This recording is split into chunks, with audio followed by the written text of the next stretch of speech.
Tassie's cruisy. It's great fun to come home. It's something that growing up in a place that's so cruisy and easy going, I'm really grateful for that. Try and come back as much as possible. It's obviously tough during the season to come back, so moments like when we play football down here are extremely special. Usually spend both weeks of the holidays down here seeing friends and family and catching up with people.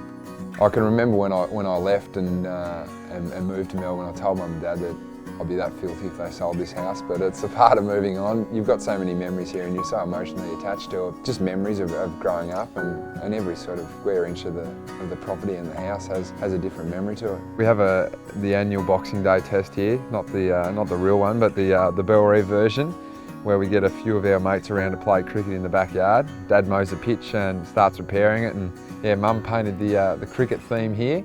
The backyard's changed a lot over the years since I've moved away, but no, this is one thing that I think will stay forever. Pretty early on in our growing up, we all stayed in the same room and ran amok together. There's a couple of times where we've played tennis up there and come up with different ideas and games as you do, and thrown rackets through windows on a second-storey house, which didn't go down that great. When I first moved to Melbourne, I had no idea what tax was, and I'm thinking, yep, you beauty, I'm getting paid 50 grand to go and play footy, this is unreal. And then I found out about tax, and then I found out about super, and I was just like, where's all this money going? But because you're thrown into a new AFL environment, and there's a lot of older guys there that have been through the same sort of pathway that you do growing up, you learn what to do and what not to do. For the first year, Carly and I did long distance from Hobart to Melbourne. She stayed down here and was working and studying, and then she moved over after my first year in the AFL, and that was when we bought our first apartment, yeah. The thing that I've learnt the most is that the more homework you can do and the more background and the more research you can do on these online sites like realestateview.com.au, it just gives you a better picture of what's out in the market.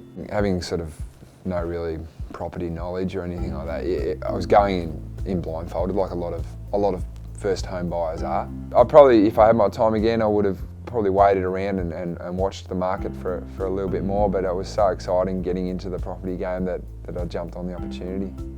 I look back on it now and I'm sort of think, yeah, well, I made that decision and that was it, and that was the way I wanted to be, and what I wanted was just something that worked for what it was at the time, and to be honest, it felt like the Taj Mahal because it was mine, so that was the best thing. To be able to put some paint on the walls and say that it's yours and you did it and invite people over to your house is pretty special.